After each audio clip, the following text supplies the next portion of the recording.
तो के थर्ड में क्या था आपका कि जब वोल्टेज अक्रॉस इंडक्टर और वोल्टेज अक्रॉस कैपेसिटर इक्वल होता है तो सर्किट जो है आपका क्या होता है, प्योरली रेजिस्टिव सर्किट हो जाता है। प्योरली रेजिस्टिव सर्किट हो जाता है। ठीक है, तो इसीलिए आप क्या दे दीजिए heading, LCR series resonance circuit. LCR क्योंकि सीरीज हम लोग पढ़ रहे हैं, सीरीज में है तीनों बुआ। LCR series resonance resonance circuit. LCR series resonance circuit.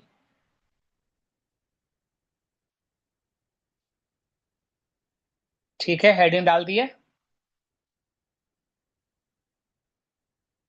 देखो, कोई भी सर्किट को रिजोनेंस में जाने के लिए, किसी भी सर्किट को रिजोनेंस में जाने के लिए उस सर्किट में दो एनर्जी स्टोरिंग एलिमेंट होना जरूरी है। जब टू एनर्जी स्टोरिंग एलिमेंट होगा तभी जो है वो सर्किट रिजोनेंस जाएगा। और पहला नंबर केस, मतलब पहला जो पॉइंट है, सेकंड नंबर है, पहला क्या बताया है कि टू रेजोनेंस मतलब टू एनर्जी स्टोरिंग एलिमेंट होना जरूरी है। सेकंड पॉइंट क्या बता रहे हैं कि अगर कोई सर्किट रेजोनेंस में जाएगा, दुनिया का हर काम वो रेजोनेंस के केस में होता है। ठीक सर है, कोई भी। हाँ हाँ। Sir LCR series resonance circuit के बाद क्या बोले हैं? क्यों, नेटवर्क प्रॉब्लम हो गया था क्या? सर आवाज नहीं आ रहा, बीच में बस आया था। हम्म, क्या बोल रहे हैं कि एलसीआर मतलब कोई भी सर्किट हुआ, कोई भी सर्किट जो है, कोई भी सर्किट रिजोनेंस सर्किट कहलाएगा। तभी रिजोनेंस सर्किट होगा कोई भी सर्किट जब उसमें कम से कम दो एनर्जी स्टोरिंग एलिमेंट होगा। आप जानते हैं एनर्जी स्टोरिंग एलिमेंट क्या है, या तो इंडक्टर है या तो कैपेसिटर है।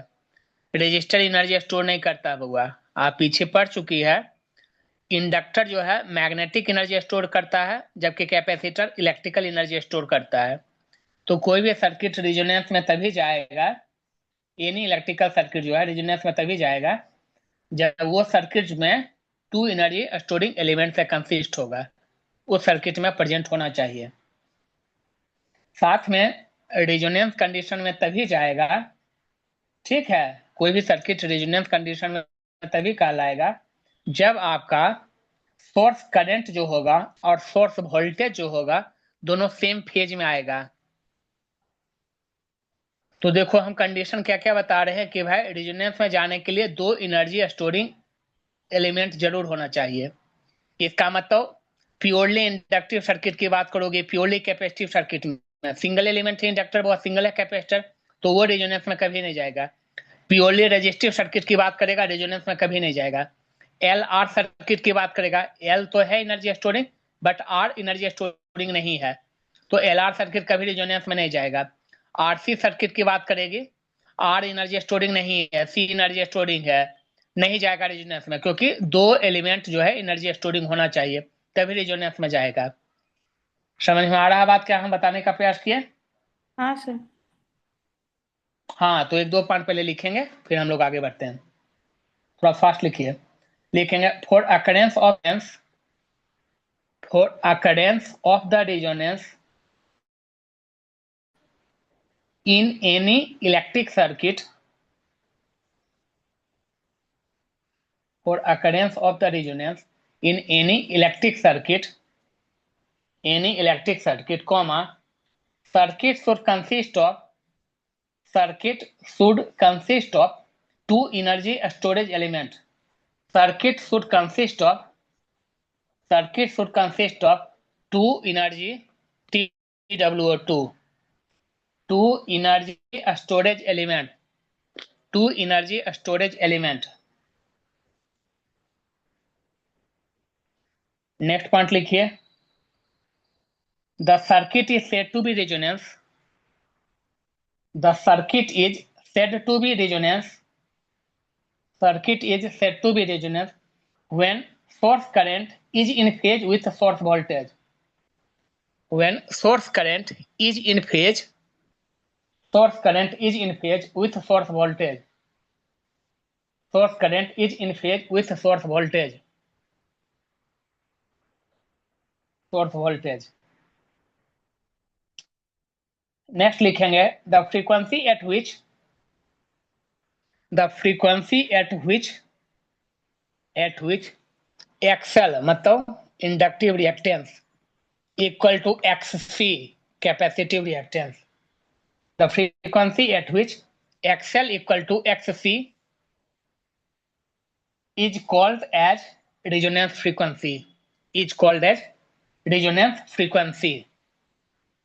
जिस फ्रीक्वेंसी पे एक्सएल और एक्ससी इक्वल हो जाए, चूंकि फ्रीक्वेंसी एक्सएल में भी ओमेगा एल है, एक्ससी में 1/ओमेगा सी है. ठीक है, तो जिस फ्रीक्वेंसी पे इंडक्टिव रिएक्टेंस, क्योंकि रेजिस्टेंस हुआ फ्रीक्वेंसी पे डिपेंडेंट नहीं है, लेकिन एक्सएल जो है जैसे इंडक्टिव रिएक्टेंस कहते हैं, चाहे एक्ससी जिसे रिएक्टेंस कहते हैं, ये फ्रीक्वेंसी का फंक्शन है. फ्रीक्वेंसी चेंज होने से एक्सएल या तो एक्ससी ये वैल्यू चेंज होता है हुआ, क्योंकि एक्सएल और एक्ससी दोनों के फॉर्मूला ओमेगा है. तो जब ओमेगा चेंज होगा तो इसका वैल्यू चेंज करेगा. ओमेगा चेंज होते होते एक ऐसा वैल्यू आएगा जिस पार्टिकुलर ओमेगा के लिए एक्सएल और एक्ससी आपस में इक्वल हो जाएगा. उसी फ्रीक्वेंसी को हम कहेंगे कि अब जो मेरा एलसीआर सीरीज सर्किट है वो अब रिजोनेंस में कन्वर्ट हो गया. जिस कंडीशन में इंडक्टिव रिएक्टेंस और कैपेसिटिव रिएक्टेंस आपस में इक्वल हो जाएगा, तब हम कहेंगे कि मेरा एलसीआर सीरीज सर्किट जो है वो अब एलसीआर सीरीज रिजोनेंस सर्किट होगा. मतलब वो सर्किट जो है रिजोनेंस कंडीशन में हो जाएगा, और जब रिजोनेंस में जाएगा तो उसका कुछ स्पेशल फीचर हो जाएगा. ठीक है, जो हम लोग देखेंगे डिटेल में. तो ये आपका क्या होगा, ये आपका रेजिस्टेंस हो गया, ये आपका क्या हो गया, इंडक्टर हो गया, और ये आपका क्या हो गया, कैपेसिटर हो गया. ये क्या हो गया, कैपेसिटर हो गया. जो रेजिस्टर है इसके अक्रॉस जो वोल्टेज होगा वो क्या होगा, voltage across resistor V R. Voltage across resistor. जो इंडक्टर के अक्रॉस वोल्टेज होगा वो voltage across inductor V L कहलाएगा, और कैपेसिटर के अक्रॉस जो वोल्टेज होगा वो वी सी कहलाएगा. वो क्या कहलाएगा, वी सी. ठीक है, और ये सर्किट जो है इसमें क्या है, कोई सोर्स हम लोग लगा दिए हुआ, कोई एसी सोर्स लगा दिए. E equal to E naught sine omega T, चाहे equal to E naught cos omega T, I equal to I naught sine omega T. Practical दुनिया में वोल्टेज सोर्स होता है वो, प्रैक्टिकल दुनिया में करंट सोर्स अवेलेबल नहीं होता है. ठीक है, यहाँ पे कोई वो E equal to E naught sine omega T या कॉस ओमेगा टी कोई सोर्स हुआ यहाँ हम लोग इनपुट कर दिए. तो आपका जो हुआ एलसीआर, ये क्या हुआ, ये रेजिस्टर है, ये इंडक्टर है, ये कैपेसिटर है. ठीक है, तो जो एलसीआर सर्किट है ये एलसीआर रिजोनेंस सर्किट कहलाएगा. कब कहलाएगा बउआ, ये तब रिजोनेंस में जाएगा जब वोल्टेज अक्रॉस इंडक्टर जो होगा वो इक्वल हो जाएगा वोल्टेज अक्रॉस कैपेसिटर. यानी जितना वोल्टेज इसके अक्रॉस होगा उतना वोल्टेज इसके अक्रॉस होगा, तब जो है सर्किट क्या कहलाएगा बउआ, रिजोनेंस में चला जाएगा, रिजोनेंस सर्किट कहलाएगा. यहां तक पूछो, लिखा गया तो बोलो.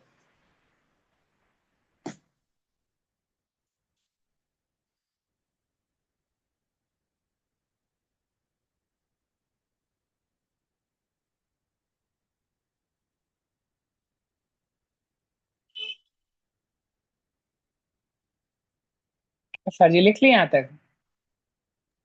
एक सेकंड.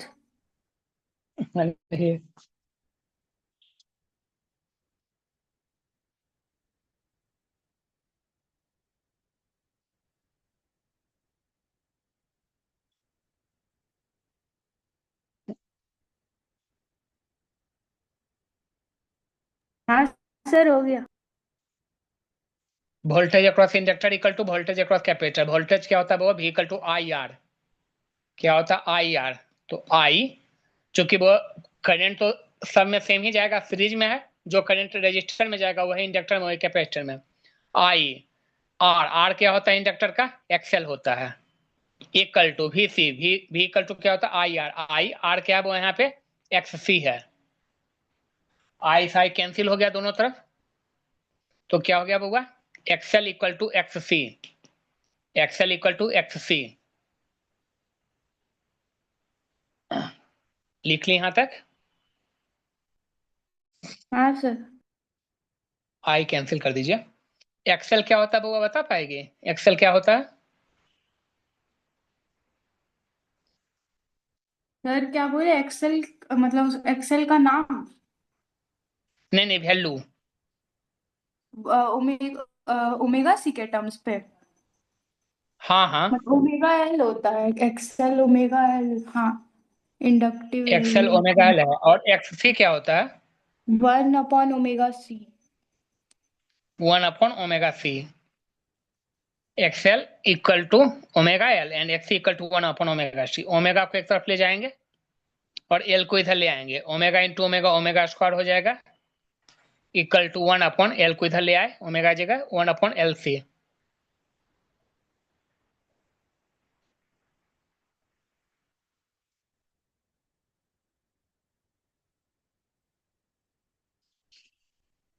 ओमेगा क्या हो जाएगा? Omega equal to, root square under. हटाएंगे तो हाँ 1/एल सी का रूट अंडर। 1/एल सी का रूट अंडर। यहाँ पे क्या आएगा? ओमेगा रेडियन पर सेकेंड में आएगा, रेडियन पर सेकेंड में आएगा, ओमेगा रेडियन पर सेकेंड में आएगा। ओमेगा में ओमेगा मतलब एंगुलर फ्रीक्वेंसी और फ्रीक्वेंसी में क्या रिलेशन होगा? ओमेगा इक्वल टू क्या होता है?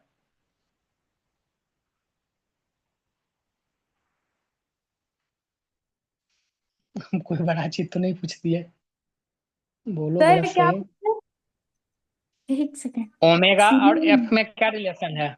ओमेगा और एफ में क्या टू रिलेशन है? Pi F. Omega is equals to 2 pi F. Omega equal to 2 pi two F. Pi F. 2 pi F equal to one by हम सुने एल ही सी नहीं का, थे आपने। 1/एल सी का रूट अंडर। तो एफ इक्वल टू क्या होगा?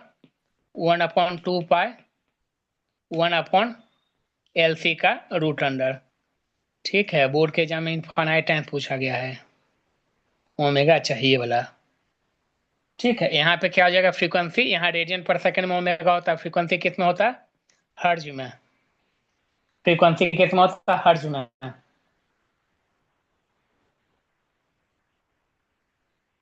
हाँ सर। हम्म, तो रिजोनेंस फ्रीक्वेंसी एलसीआर सर्किट में जब इंडक्टर और कैपेसिटर के मतलब अक्रॉस इक्वल वोल्टेज होगा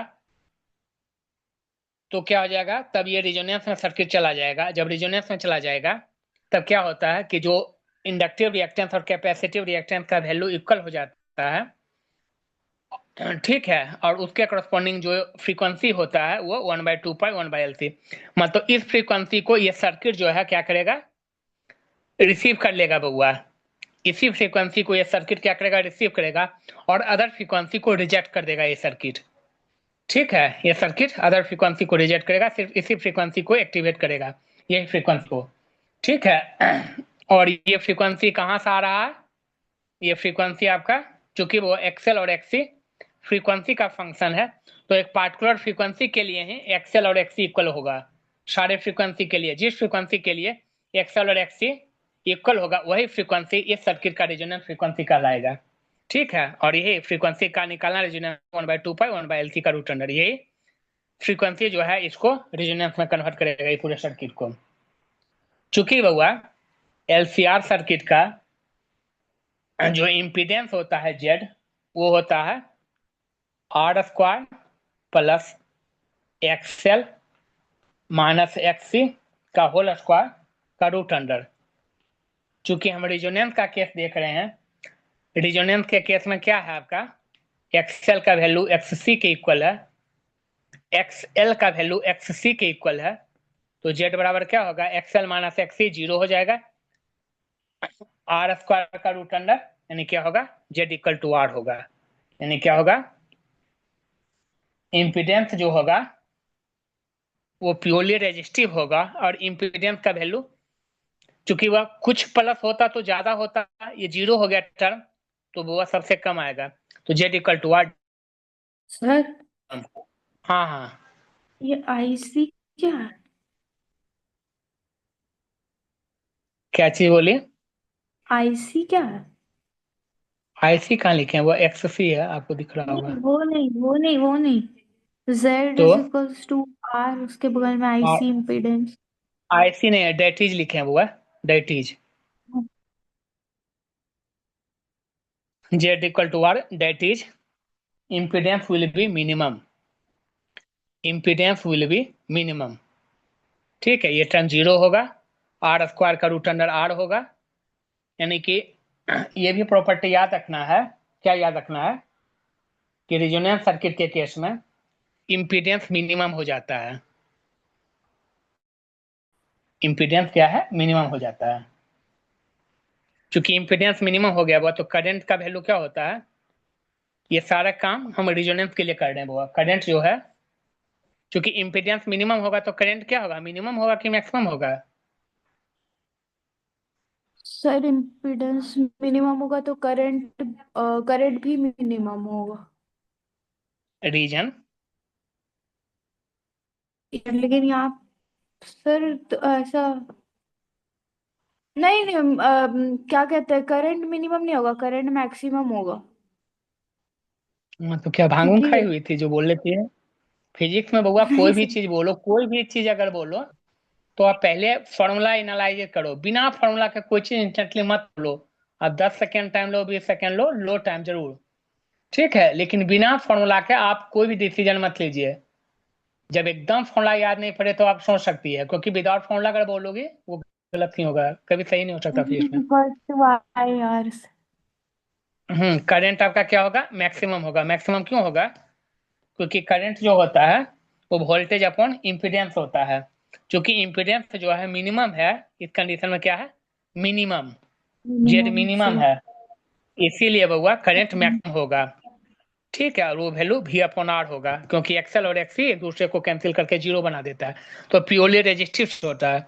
यानी कि एलसीआर रेजोनेंस सर्किट क्या है, प्योरली रेजिस्टिव सर्किट है, और वो करंट जो है वोल्टेज अपॉन रेजिस्टेंस होगा, और करंट मैक्सिमम होगा। यानी कि रिजोनेंस के केस में सर्किट में, रिजोनेंस के केस में सर्किट में रेजिस्टेंस सबसे कम होता है, जिसको इम्पीडेंस करंट सबसे कम होता है, और रिजोनेंस के केस में करंट सबसे ज्यादा होता है। किसका पढ़ रहे हैं property, LCR series resonance circuit का, एलसीआर सीरीज रिजोनेंस सर्किट का। चूंकि हाँ बहुआ सर। पावर फैक्टर किसको कहते हैं, याद है पीछे? हाँ सर, वो जो ग्राफ में डिनोट किए थे कि जब हाँ, तो उसका किसको साइन कोसाइन के टर्म में क्या लिखा गया था उसको? पावर का मतलब भूल जाते हैं, देखो नहीं रटता हमारी, को दिन के बाद हम इसका क्लास ले रहे हैं, बताइए ईमानदारी से आप ये। अब हम क्यों कहेंगे कि नहीं भाई आप बहुत मन लगा के पढ़ती है, ये सब याद होना चाहिए। भाई कोस सर डेल्टा ऐसा को हर जगह हमने लिखा है, हर आवाज पावर नहीं आ फैक्टर में क्या लिखा है थे? पावर फैक्टर किसका रेशियो है?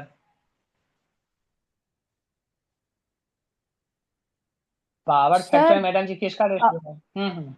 हाँ क्या बोले? पावर फैक्टर किसका रेशियो है? वोल्टेज और इसका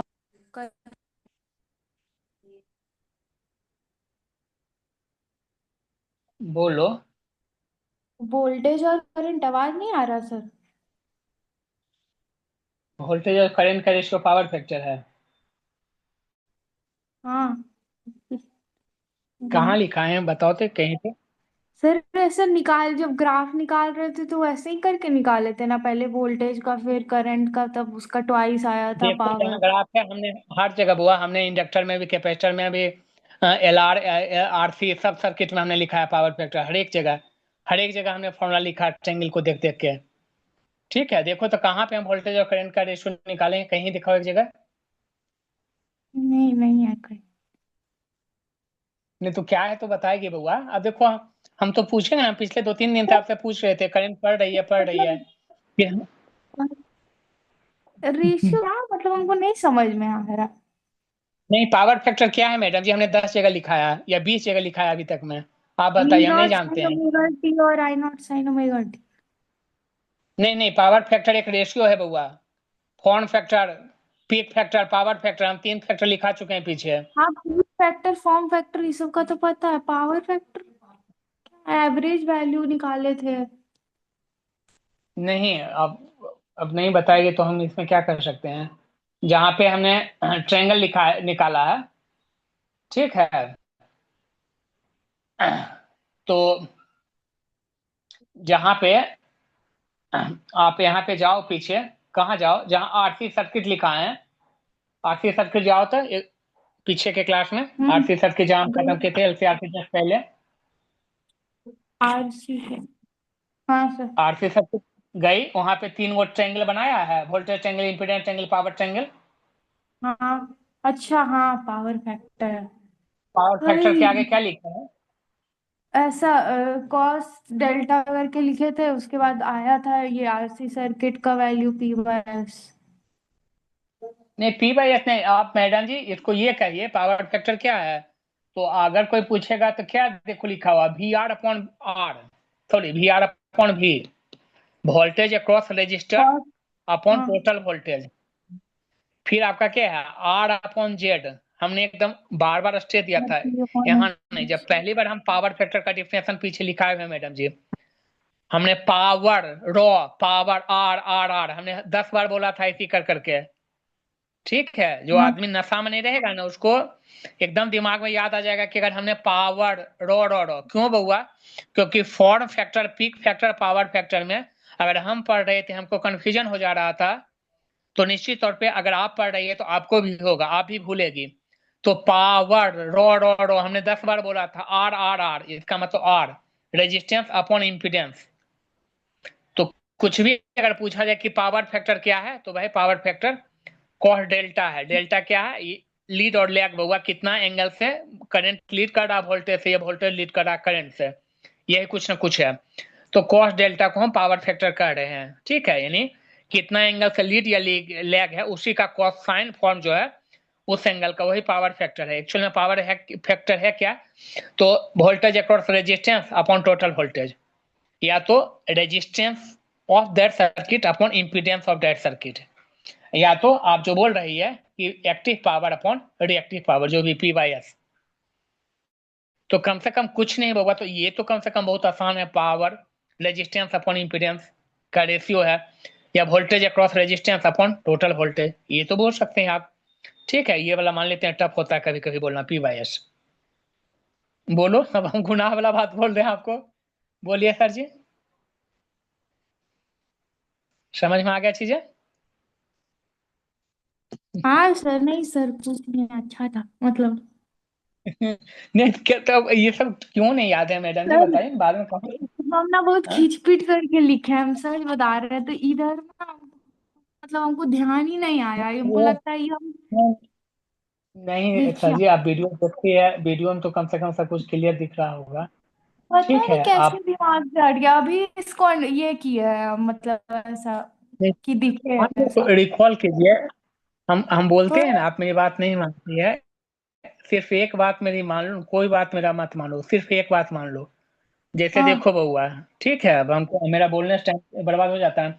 जैसे अगर आप एसी है, आप कॉपी बंद कर दो, वीडियो वीडियो सब बंद कर दो, आप दिमाग में याद करो कि एसी टॉपिक है, एसी में सबसे पहला क्या लिखाया गया है, वो दिमाग में रखो, है ना, कैसे आपका एवरेज करंट किया गया है, कैसे आपका पीक वैल्यू ऑफ करंट या पीक वैल्यू ऑफ वोल्टेज इस टाइप का डिफिनेशन दिया गया है, कैसे form factor, peak factor, power factor को डिफाइन किया गया है, फिर कैसे प्योरली रेजिस्टिव सर्किट, आखिर उसका मतलब क्या हुआ, प्योरली इंडक्टिव सर्किट का क्या मतलब है, प्योरली रेजिस्टिव प्योरली इंडक्टिव से कैसे डिफर है, प्योरली इंडक्टिव प्योरली कैपेसिटिव से कैसे डिफर है, यानी कि purely inductor purely capacitor purely resistor, ये तीनों में एक्चुअल में क्या क्या अंतर है।